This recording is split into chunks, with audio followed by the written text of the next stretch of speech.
There's an old joke. Two elderly women are at a Catskill Mountain resort, and one of them says, "Boy, the food at this place is really terrible." The other one says, "Yeah, I know, and such small portions." Well, that's essentially how I feel about life. Full of loneliness and misery and suffering and unhappiness, and it's all over much too quickly.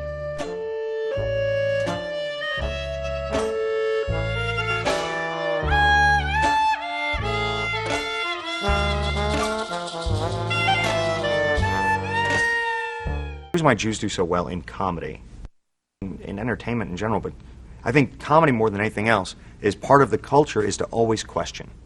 And that's what comedy's about, is not taking anything for granted, questioning everything. And when you grow up in a milieu that's that, you know, everybody does it. Like the worst audience to perform for? Old Jews. Because every one of them's like, I got an Uncle Murray who's funnier than this guy. Because we all know somebody that does what comedy is, constantly calling into account reality. Right now, a lot of you are thinking, another Jew comic, what are the chances? All right, there's a few of us.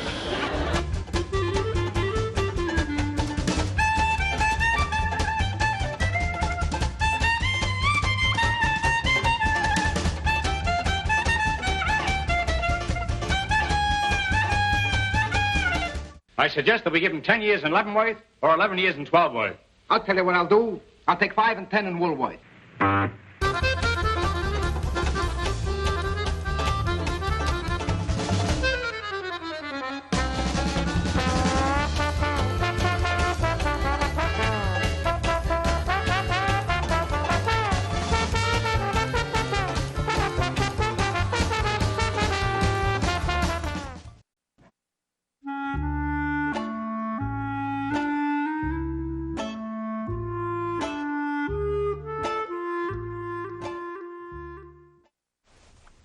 Angst,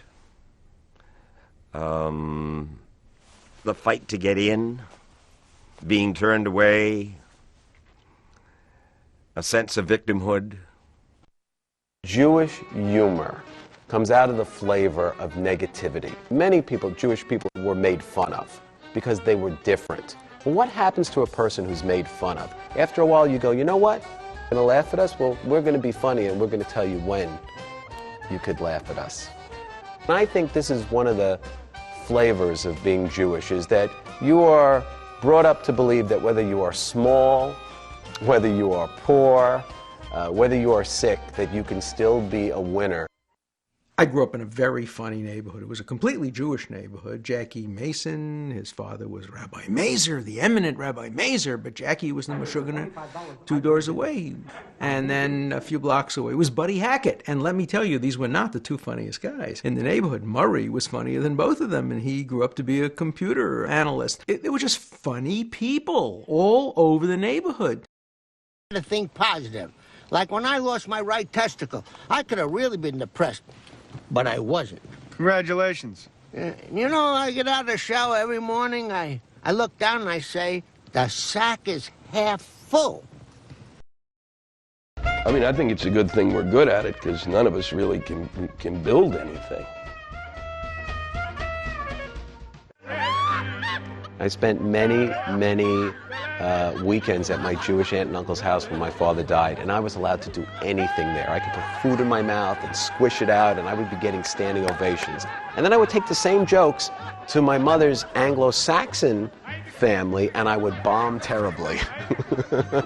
Because in an Anglo-Saxon family, the children are taught that you're supposed to be seen and not heard. For heaven's sake, I didn't Mike Wallace. What are you And doing? we did a parody of the Wallace interview on the Jack Benny program. The way they set it up, Jack Benny was having a nightmare that I was grilling him about his age and about his money. Why are you driving yourself this way? What are you trying to prove? Prove? Nothing. Then why don't you quit? Quit? Certainly you've got a lot of money. I know, but I haven't got it all. A date has nothing to do with a dinner. Let's be honest about it. A guy takes a girl out for only one reason, because she appeals to him sexually. Not nice to mention it, but it's sex. If it wasn't sex, he would take out his brother-in-law. You can't write your sex because it's not nice. You're not supposed to want it. She's allowed to do it, but not if she wants it. She's not supposed to know what you want because she's not supposed to know that that's what she's going to do.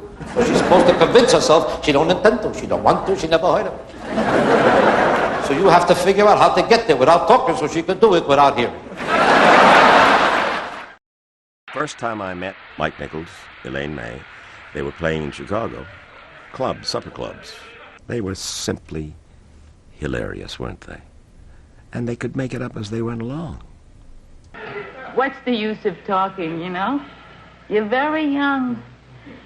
Someday, honey, you'll get married. Mom. And you'll have children of your own. Mom, please. And honey, when you do, I only pray that they make you suffer the way you're making me.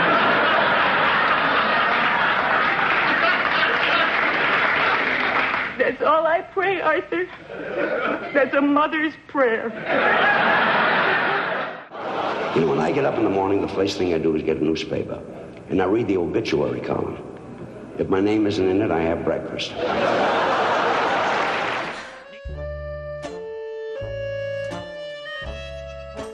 A sense of humor doesn't mean you laugh. A sense of humor is understanding what humor is for. I really think when you look at something like Springtime for Hitler in Germany, if you have a sense of humor, you get, we're going to take the most horrifying thing and make it ridiculous. It has no power. Don't be stupid, be a smarty. Come and join the Nazi party. That's what the humor is doing. It's not just to make you laugh. Good humor isn't just to make you laugh, it's to make you think and to empower you. And that's definitely what he's doing. He's making these silly, ridiculous Nazis. They're the most terrifying things to us ever. But if you can laugh at it, you can laugh away your demons.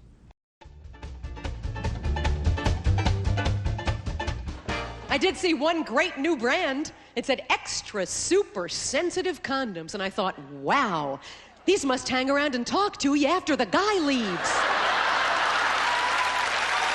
Try the saran wrap. Did you try that? You know what I'm talking about? You get completely undressed. You wrap yourself up in saran wrap, see? I lay down across the dining room table, right? My husband came home. He took a look at me, said, leftovers again? I worry about mad cow disease. They've asked me to be their poster girl.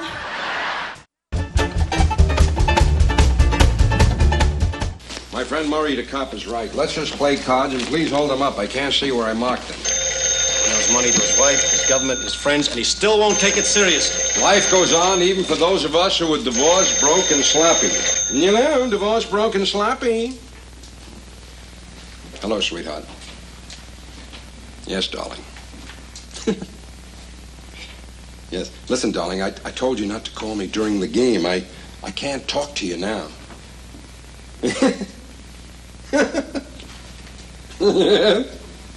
You know I do, darling. Yeah. Hold on just a second. Murray, it's your wife.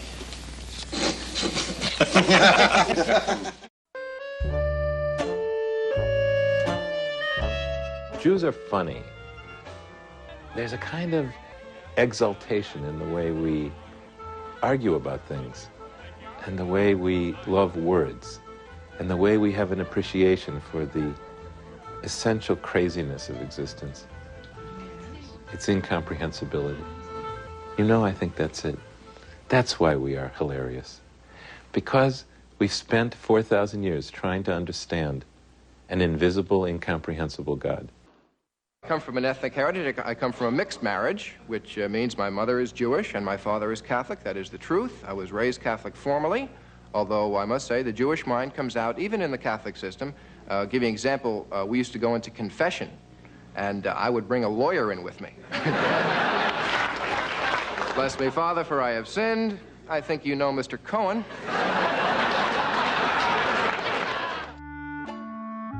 I think that this would be a very different country if not for Jewish comics.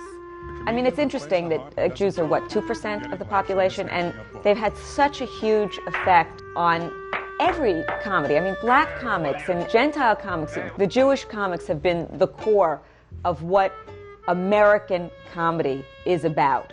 What comedy really does is elaborate on our humanity. It points it out, our foibles, the foibles of the people in charge, the way the world works, God's foibles. You know, it's our way of taking our power as human beings and showing what makes us unique is we can be funny, we can laugh at it, we can see, you know, whatever creation is, we can find what's amusing in it, and that's soul.